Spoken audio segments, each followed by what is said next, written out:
nothing. The news cycle has been uninteresting to me in large part. I mean, I know that this whole FTX thing is developing, but to be honest with you, I kind of don't have much interest in it. Yeah, I mean the big thing was he was at the Deal Book. Is it Deal Book? Yeah, Deal Book conference last week, and he had the big CNBC interview, which he did virtually. The host of that Deal Book thing, he's the host on the morning show, Squawk Box. He's a great guy. He does a good job with the interviews. But that was sort of the first we've seen of SBF, and now since then he's made his rounds to Good Morning America. Sat down with George Stephanopoulos, and he's popped up in a couple other spots. His attorneys are like, dude, don't talk to anybody, and he's out talking to everybody and everything. Is he still in the Caribbean, or is he? He is. Yeah, he's still in the Bahamas. But it's really interesting to see the reactions, and you're learning a lot about people and the criminal justice system. And it is one of these sort of big picture conversations. It's like, you see some people tweet out that they, kind of feel sorry for him, or they refer to him as like a kid, or, oh, this is an innocent kid who got mixed up in the wrong, whatever, didn't really know what he was doing. And then you've got other people like, this guy's a fraudster. He needs to rot in a jail cell. And then other people will come back and say, well, what sort of, what does that accomplish by doing that? Do we think this guy is going to be a continued fraudster?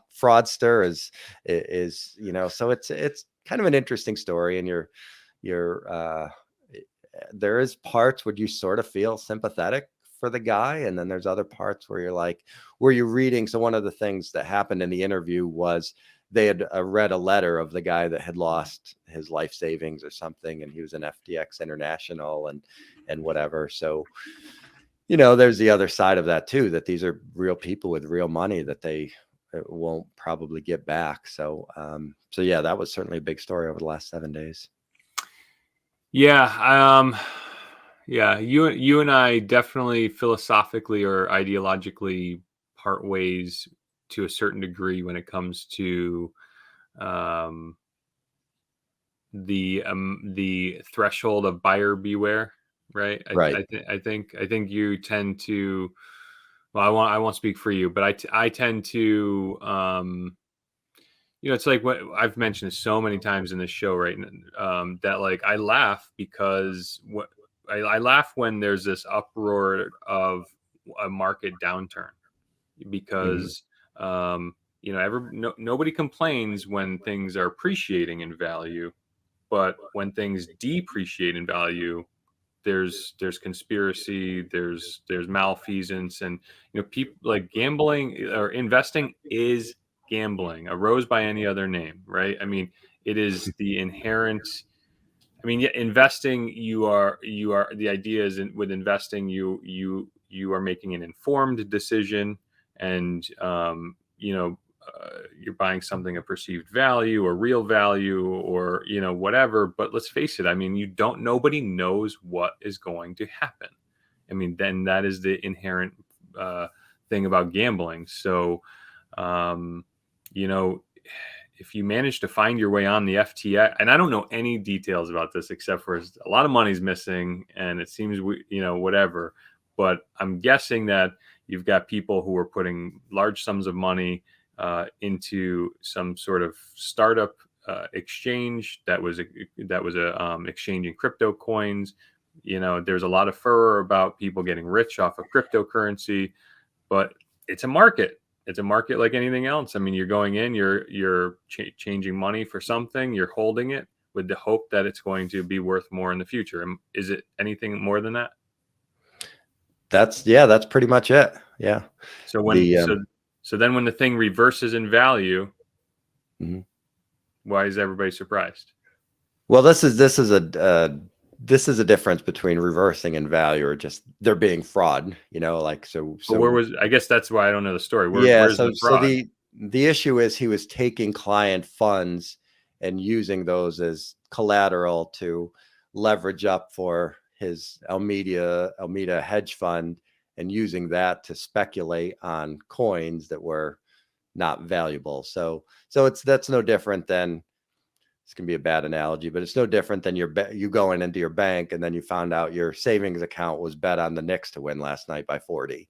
But don't they? But the entire financial institution does that. They take your money, they take their knowledge and opinion and acquire other equities in hopes of it Yeah, appreciating, right? not with client or customer funds though. That's going to be the big thing that's ultimately his downfall is did you take client funds and do something with it that you shouldn't have? That's really what it's going to come down to for I mean, them. banks do that. Banks take your deposits, Mhm. they redistribute that actual money to other through other channels Mhm. to appreciate their assets, to strengthen their brand and their company, to give you more confidence in their brand. And that's the cycle that everybody would like it to do, but that Right. doesn't always happen, right? Right. And again, that's a spectrum and they have a lot of regulatory things that they can take your deposit, loan it out to somebody who's taking a mortgage and they can charge 6% for the mortgage, give you 2% interest on your savings account and make money on the spread. What they can't do is take your savings account and go bet on the Knicks. That's the difference. But So, that's the difference between you and I, because yeah. there's a lot of language and framework and bureaucracy that says betting on the Knicks is different than betting on the guy who works at IBM and is paying a mortgage. The guy could default on his mortgage. Mhm. It could be a bad investment. So then the guy defaults in his mortgage. I know that it's protected by the real asset, but what if there's a pop in the real estate bubble? Now the asset's worth less than the principal. So then there's a Right. loss. The shit rolls downhill anyways. Mhm. Yep. But there's metrics involved that will tell you that, certain credit scores of this level will default at this level. And, they've got years of data and backing that up. And So um, this is where this is where we can spar on this, right? Because I'm like, yeah, so language and bureaucracy and frameworks and blah blah, where really it's just like well, speculation. if there's no confidence in the banking system, you can't have a functioning economy. You have to be able to know that if you go deposit $100 in the bank, that you're going to be able to get $100 back the next day. If that confidence is gone, then you're not going to have any sort of banking system because everybody's just going to keep cash in their basement in the safe, and that's not good for anybody. So there has to be some sort of That's rules and regulation in place. this is fun because that's really debatable too. Well, I mean, if everybody had, and that's the basics of cryptocurrency, right? People say, well, this is great. This is unregulated. This is, away from the systems. But now they're kind of finding out, oh, actually, we want systems, and that's Still not necessarily, because the current cryptocurrency has stable. It has wild fluctuations, but it's been at 16 for the last. Yes, it went up to 60 and it spiked, but again, it's probably well beyond the scope of this chat. But I agree to disagree, and that's my that's where I sit on that spectrum. You know what I mean?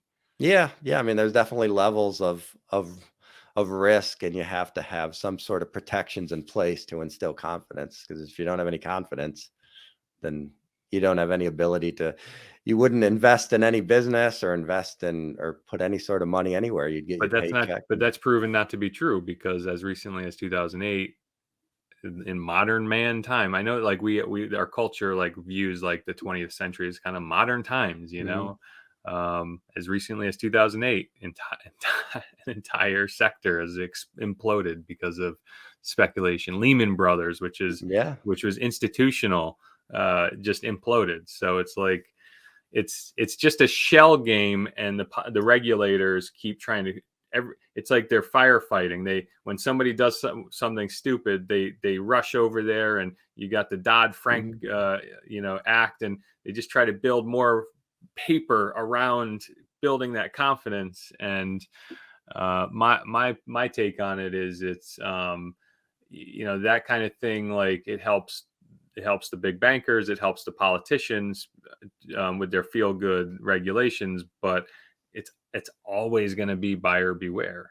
And if you keep saying, well, we have confidence in our system because of the framework, like, I think you're just making people vulnerable by doing that. Whereas if we kept saying buyer beware, where you build this country, I think, lacks like a gross amount of financial literacy at the individual level, and I think that's born from a lot of like, oh, we've got frameworks and regulations and things, but as recently as 2011 or 2008, it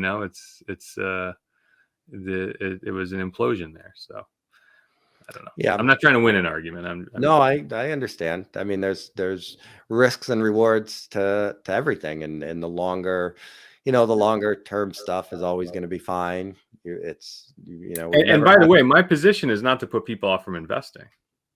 I mean, No, I mean, investing is vital. I mean, that's the getting capital is the growth engine of the country, and if you don't have the ability to borrow or raise capital, I mean, none of these companies' ingenuity is dead. So you have to have some sort of capital markets to be able to buy and invest. yeah, For sure. maybe we'll spar on this another day.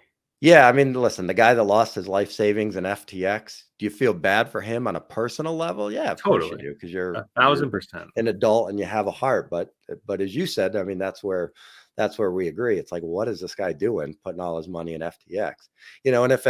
And if it quadrupled, he wouldn't be complaining it was a scam. He'd be laughing all the way to the bank. Right. And we don't know. He might say he lost $2 million in it, but he might have only put in $100,000, and it might have appreciated to 200 and then, or to 2 million, and then he feels like he lost 2 million. So, no, you have to separate the business side from the personal side. I feel bad for him and his family. Totally. From I an don't want anybody investment to get hurt or standpoint, lose their shit. He should have known better. Yeah.